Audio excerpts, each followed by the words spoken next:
Hi, I'm Brett. Today we're going to talk about the GC8 range of models, both the wagon and the sedan. We've got different acronyms, but everybody calls them a GC8. So 2000 model and older, back to the late 1998 models. So 99 and 2000 STIs, WRXs, and there's also a range of Forester GTs which have a similar factory ECU, which can actually be custom tuned.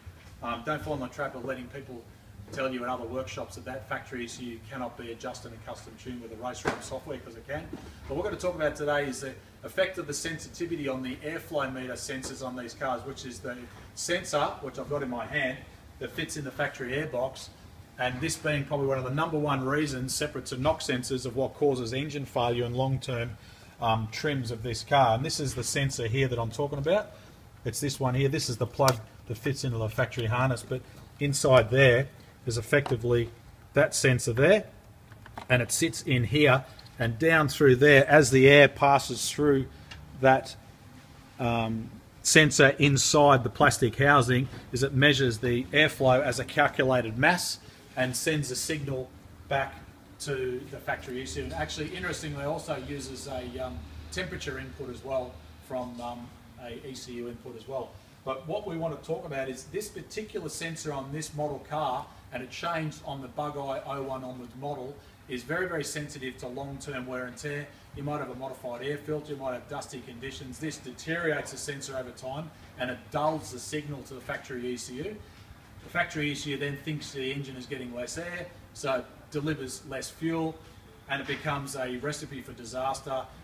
Engine starts having ignition problems, lean fuel mixture problems, and ultimately what can happen is it ends up costing your engine with big end bearing failure or piston failure. Now in this particular car, we've just done a power run, and I can't even show you the power run because we had to back out of it as the car come on the boost, because this car was at our workshop quite some time ago. I'm talking about 10 years ago.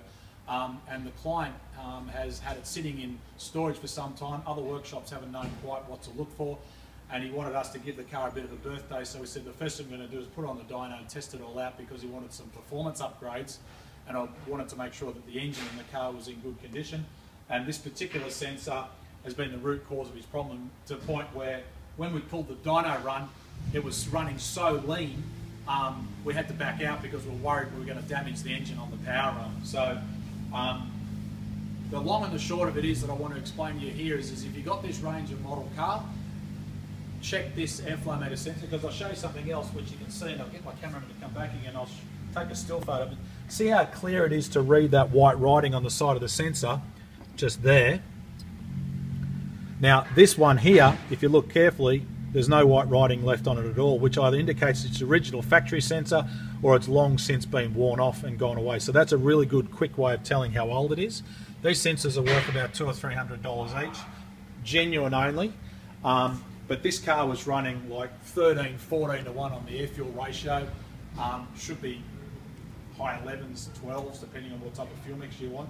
So what we're going to do now is, and also coupled with an aftermarket bleed valve, this car was running more boost than standard, so the engine was certainly not in what we call a happy state. Had a small modification that was done some time ago. So it was, we're just amazed that it hasn't failed, the engine hasn't failed. So the good thing is we've caught it in time.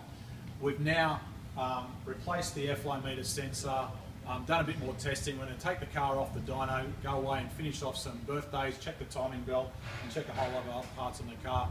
And the client will then upgrade it to the MRT XB power kit, and we'll add a healthy amount of performance upgrades. We'll get it back on the dyno again and give you another update soon. So for people owning this car, in summary, check your airflow meter sensor, #1 thing. The other small thing you can check on this model is the knock sensor, which is, just show you, right down underneath the intercooler, because those, after a period, it's very hard to see, but it's down in there, it's bolted to the block. Check out our video from Knock, there's information on that as well, because that's the other small thing that can cause problems from a long-term ignition timing point of view. So there you have it. I'll give you another update soon about the GC8 performance level of upgrades. In summary, we're going back. I mean, these cars are now over 17 years old. Any other technical information, you can follow us on the usual places: Facebook, YouTube, Twitter and Instagram. Have a look at the link at the bottom of this video. I'll load some still photos here as well. But for now, until the next update on this car, I'm Brett Middleton. Thanks for watching.